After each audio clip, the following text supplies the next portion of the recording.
Good evening, late evening. We're still rolling. Hey Janine, hey everybody. Appreciate you joining me this late night. I'm fulfilling my promises of doing 3 scopes a day in anticipation of my book being launched on ebook tomorrow. So thank you for those that are joining me tonight. It's been a very long day. I don't know how some of you Periscopers out there, you do it 3 and 4 and 5 times a day. I've just only done 3. But anyway, hello to those that are joining us. I'm only going to take a few minutes of your time. Hello. I'm going to cheat here for a second because I cannot. Oh, that sure is a lot clearer. Hello there. What's up, Joe? How you doing? And I can see a lot better now that I have my glasses on. Okay, so basically I am giving you a kind of an overview, not an overview. Well, I've actually been highlighting some the chapters in my new book, When Opportunity Knocks, 8 Surefire Ways to Take Advantage, which comes out tomorrow on ebook in an ebook form on Amazon.com. I am very excited. I've had the hard copy out for a couple of months, and of course I've had many requests to have the book released in ebook form. Hey, what's up, Lisa? See, I can see you now. I can see because I got my glasses on. And there's my man, Jeff. Hey, what's up, Jeff? I had to cheat. I had to put my glasses on. I could not read the comments. Hey, night to you as well. So we're up to chapter 5. I've been teasing everybody about the different segments in my book with the ebook coming out tomorrow. And as I've been saying, I want to have a big launch tomorrow. We're going to have a big one-day push when this book hits Amazon tomorrow.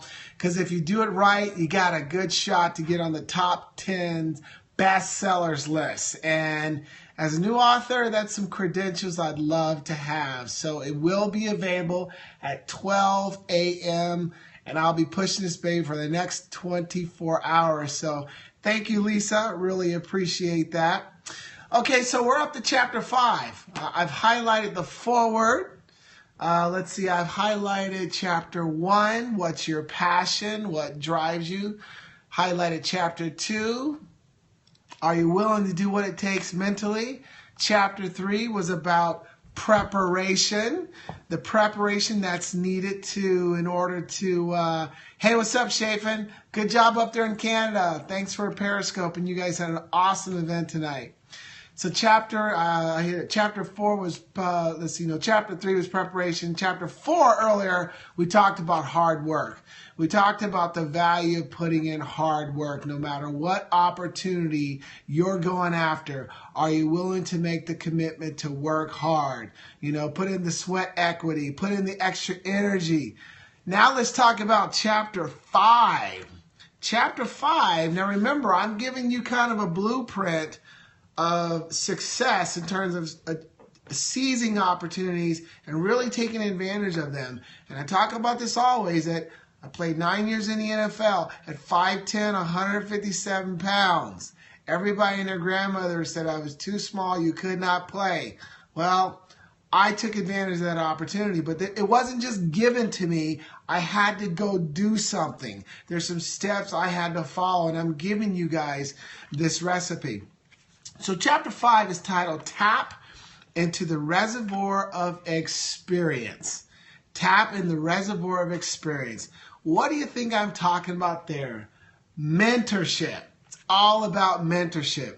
Mentorship is a reliable way to reduce the inevitable learning curve. So in this chapter, I emphasize the importance of finding a mentor. Whatever area of focus you have, whatever dream you have, business, family, personal, sports, whatever it is, there's somebody out there that has already walked the road that you're about to get on. There's someone else out there that has already been successful. So anytime you can find someone, you can find that person that's already set the example of success, you want to latch on them as best as you can. Make them your mentor. Take the time to just suck as much knowledge out of them as you can, because they've already walked down the road, so they can definitely help you. And to me, a mentor is the brain to pick. It's an ear to listen and a push in the right direction. Because sometimes we need that mentor to give us that extra push when we're not performing the way we should. It never hurts.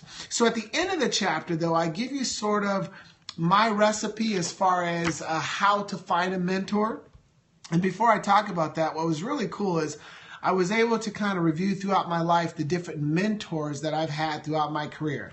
Young, through college, through the NFL, the business world, and I highlighted a lot of them. And there's 3 particular ones I wrote a little bit more about them because they impacted me in a huge way. So you have to read about those. They're all cool stories. One was my financial advisor when I got into the NFL. One was my history teacher, Mr. Herdstrom, back in Lake Ridge High School. And then one was my uncle. That's a really good one you want to read. So how do you find a good mentor? Well, here's the way I recommend. So here's 8 tips on how to find the right mentor. Step 1 is, okay, what's your goal? What's your passion? I hit this over and over again because you can't get to point, B if you're not at point A and you don't know what you want. So what's your passion? What drives you? Next is, what do you need from a mentor? So you got to figure out what exactly you need from a mentor. What exactly are you wanting them to give you, wanting them to teach you, and spell it out. Next one is, look for people within your network or look for people outside your network. Well, I'm saying that there's probably people within your network that would qualify to be a mentor. But because of social media, now we can tap into all different types of mentors that are not in our network, that they don't even know us. But because we've got, YouTube and Periscope and all the other social media platforms, we can learn from mentors without them even having that connection with them. Number 4 is, find someone who inspires you. You want a mentor that's going to fire you up and motivate you. You don't want one that's going to push you to sleep or put you to sleep, because many times when you want a mentor, you want them to give you more, give you something to go harder, go longer, go that extra mile. Number 5 is, select a mentor with the correct example.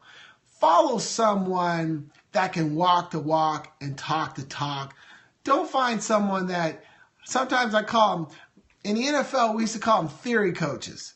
The coaches, there's a lot of good coaches out there, but the coaches who played the game, they had a different philosophy of coaching than those who never played. The ones who never played, we call them theory coaches.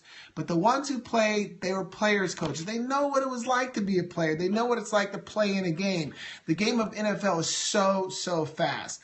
So it's a reminder to find someone who has the right example, who is at a level that you want to be at, who's truly a living, walking billboard of the success you desire. Number 6 was, make personal contact or don't make personal contact. Meaning that if you have a mentor, make sure you show the respect. You let them know you appreciate what they are doing for you. Now, I also said that don't make personal contact because, again, social media, they may not know you. You may not have to reach out to them, but you can. It's always good to let them know you appreciate it. Number 7 is, and this is an important one, don't question, just do. If someone is mentoring you that has had the success that you want, and they're mentoring you or coaching you on what to do, don't question them. Just do it. They tell you to do it, just do it. They're giving you these tips for a reason because it's why they have been successful. So it just baffles me sometimes when people are questioning people who've already reached levels they haven't reached. And then the last one is pay it forward. Pay it forward. You had the privilege of learning from someone else. Perhaps they invested time, energy in you. Even if you don't know them, you're still borrowing from them. So what do you want to do? Have a willing spirit and share with others. Don't just be a taker, also be a giver. So that's chapter 5. Tap into the reservoir of mentorship. You want to be successful? Hey, don't be a lone ranger. Find someone else who's already has that success and try to gain as much information or knowledge or coaching from them as possible, because they will definitely cut down on the inevitable learning curve. So that's it, everyone. That's 3 scopes today. We hit chapter 3, 4, and 5. My new book goes on ebook tonight, 12 a.m. Let's blast off. Let's download that baby. Let's jump in the top 10 bestsellers list on Amazon.com. But at the end of the day, guys, this information will help you. I wrote it in a way that it'll benefit everyone. Young, old, men, women, I don't care what you're going for. Anything that's important to you, that you want to improve, that you want to grasp, that you want to succeed, these 8 principles will help you seize those opportunities and then make them your own so you totally do master them. Good night, everyone. Appreciate your time. We'll see you tomorrow. And yeah, we're going to hit it hard. Tomorrow's the day. 24-hour blast. Take care. Enjoy the rest of your night. And always remember, seize those opportunities.